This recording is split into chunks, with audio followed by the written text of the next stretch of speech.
পরিবারটি অনেক ত্যাগী পরিবার, অনেক ত্যাগ স্বীকার করেছে। যেমন প্রধানমন্ত্রী দেশ ত্যাগ করেছেন, তারপরে ওনার এই কি ভাগিনী উনি পদত্যাগ করেছেন ব্রিটিশ পার্লামেন্ট থেকে।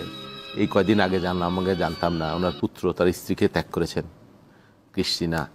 তারপরে ওনার কন্যা, তাও আগে আমরা পরিষ্কার করে জানতাম না, তিনিও স্বামী ত্যাগ করেছেন। তো ত্যাগের মধ্য দিয়েই তো আছেন, ভালো কথা। এখন এই টিউলিপ সিদ্দিকী দেখেন, একটা কাল্ট তৈরি করা হয়েছিল বাংলাদেশে দীর্ঘদিন যাবৎ গায়ের জোরে অন্যায়ভাবে, মুজিবীয় কাল্ট, আওয়ামী কাল্ট বা শেখ পরিবার। কতজন এমপি ছিলেন আপনি চিন্তা করতে পারবেন, আত্মীয় পরিজন প্রত্যক্ষ পরোক্ষভাবে। হ্যাঁ, একটা পরিবারের হাতে গোটা দেশ জিম্বি। ওই সময় যেমন একজনই নেতা, একজনই অবতার, একজনই মহান, শেখ মুজিব, এর বাইরে আর কেউ নাই, তাজউদ্দিন নাই, জিয়াউর রহমান পাকিস্তানের চর, কর্নেল জেনারেল এমএজি উসমানী, তারও কোনো অবদান নাই, সৈয়দ নজরুল বলেন, ভাসানী বলেন, কেউ না।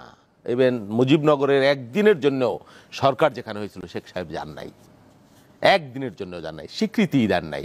তার মানে আবার যদি তাজউদ্দিন আহমেদ একটু বড় হয়ে যায়, আর জিয়াউর রহমানকে তো দেনই না, 400 টাকার মেজর, পাকিস্তানের চর, এইসব বলা হয়েছে। এই পরিবর্তন এই হাসিনার আমলে আপনি তো জানেন, তার কথার বাইরে গাছের পাতাও নড়তো না এই বাংলাদেশে। হ্যাঁ, আমরা কিছু লোক চোখে চোখ রেখে কথা বলেছি জীবনের ঝুঁকি নিয়ে, অনেকে গুম হয়ে গেছে। আপনার প্রত্যেক শ্রেণী পেশার মানুষ চাটতে চাটতে চাটতে চাটতে রক্ত বের করে ফেলেছে পায়ের। এরকম বাস্তবতা তো তৈরি হয়েছিল। হাসিনা, একজনের বিচার চাইলে হাসিনের কাছে চাইতে হবে, কারণ জমি দখল হয়ে গেলে হাসিনের কাছে মুক্তি চাইতে হবে, কেউ গুম হয়ে গেলেও তার কাছে ফেরত চাইতে হবে। বাংলাদেশে আর কেউ নাই, কোনো প্রতিষ্ঠান নাই, এবং তিনি মহান, তার কোনো বিকল্প নাই বাংলাদেশে। এই একটা পরিবেশ তৈরি করা হয়েছিল যে উনি চক্ষু মুদিলেই বাংলাদেশ বঙ্গোপসাগরে ভাসিয়া যাইবে, এরকম একটা বাস্তবতা তৈরি করা হয়েছিল। তো এখন আমরা কি দেখছি আপনি দেখেন, কোথার থেকে কি বের হয়েছে, এই যে টিউলিপ সিদ্দিকী, দুর্নীতি।